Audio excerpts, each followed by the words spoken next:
3 heures du matin. Tu es allongé dans le noir, les yeux ouverts. Ta chambre est silencieuse, ce silence lourd qui colle à la peau comme de l'humidité. Et pourtant ton cerveau tourne, tu rejoues la scène, ce qu'il a dit, le ton de sa voix, les 10 réponses parfaites que tu n'as pas données. Tu te retournes, le drap chaud contre ta joue. La colère est là, quelque part entre la gorge et la poitrine, compacte, pesante. Et tu le sais déjà, demain matin elle sera encore là. Sénèque a écrit sur cette nuit-là, il y a 2000 ans. Pas comme un sage en paix avec lui-même, comme quelqu'un qui connaissait ce silence de l'intérieur. Dans cette vidéo, tu vas comprendre pourquoi la colère te coûte bien plus que tu ne crois, et pourquoi la réponse ne ressemble à rien de ce qu'on t'a déjà proposé. Le problème n'est pas que tu te mettes en colère. Tout le monde se met en colère. Le problème, c'est ce que tu fais après. La plupart du temps, tu rumines. Tu retournes la scène dans tous les sens. Tu construis la réponse parfaite dans ta tête.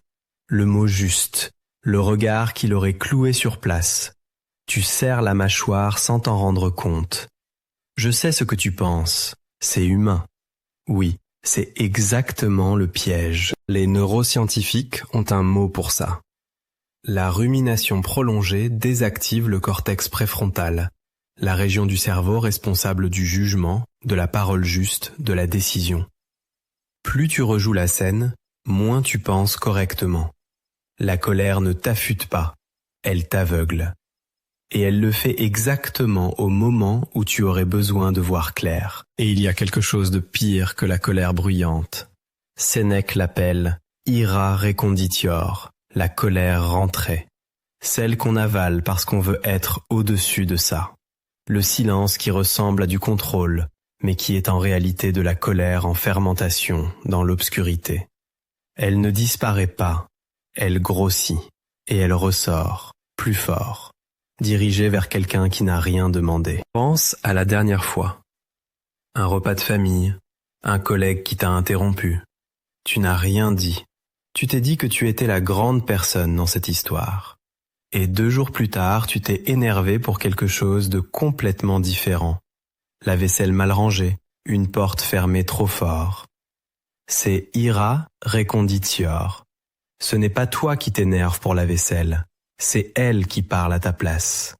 Sénèque. Non, attends. Avant le texte, il faut comprendre qui était cet homme. Pas un saint. L'homme le plus riche de Rome. L'équivalent aujourd'hui, la fortune d'un milliardaire et le pouvoir d'un ministre. Il prêchait le détachement le matin et gérait un empire le reste du temps. Les gens le critiquent pour ça depuis 2000 ans. Ils ont raison.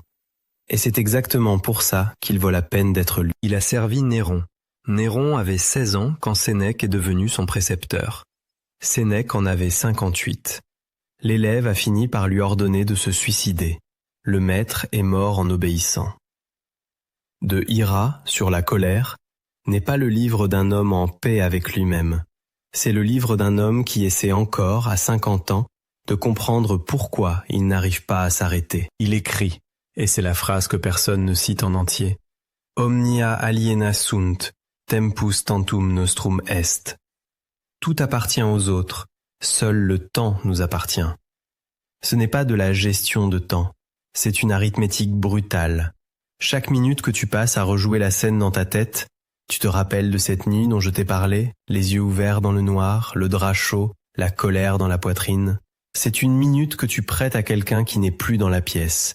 Et lui, il dort. Concrètement, tu es dans le métro ce matin.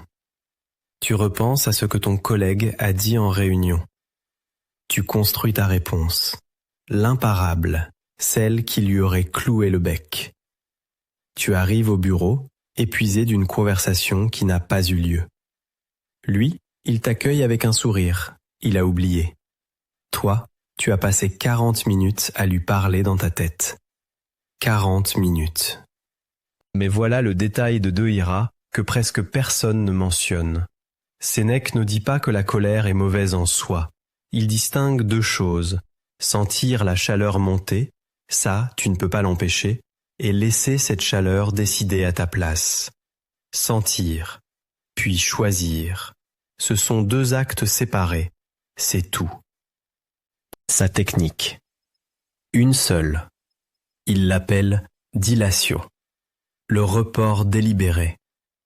Pas supprimer, pas avaler. Attendre.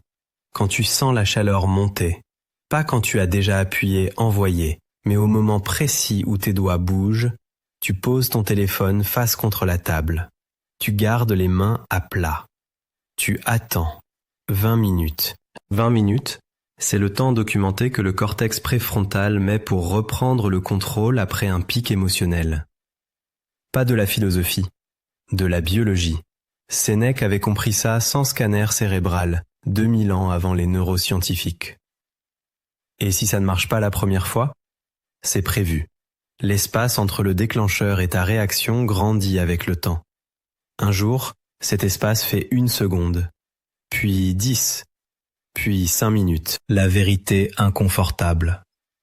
Sénèque a écrit 3 tomes sur la colère, puis, dans l'Epistula Moralis 18 à Lucilius, une lettre personnelle, pas un traité, il admet simplement qu'il se met encore en colère, après 40 ans de stoïcisme. Encore, toujours, mot pour mot, je n'ai pas encore réglé mon problème avec la colère. Lui, l'homme le plus riche de Rome, auteur de traités sur la sagesse. Et il n'avait pas réglé son problème. Il avait appris à ne pas le laisser conduire. C'est différent. Beaucoup moins glamour que ce que tu vends quand tu parles de maîtrise émotionnelle. Peut-être que personne ne règle vraiment son problème avec la colère.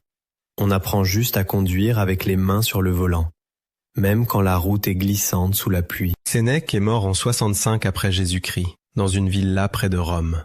Néron lui a envoyé l'ordre. On raconte qu'il est parti avec sérénité, dictant ses dernières pensées à ses scribes pendant que son sang coulait sur le marbre froid. On ne sait pas si c'est vrai. On ne peut pas savoir. On a juste ces mots. Et ces mots disent « Je n'en ai jamais fini avec ma colère, mais j'ai appris à ne pas la laisser en finir avec moi. » Pendant 40 ans, il a relu ses propres contradictions. Il ne s'est pas épargné.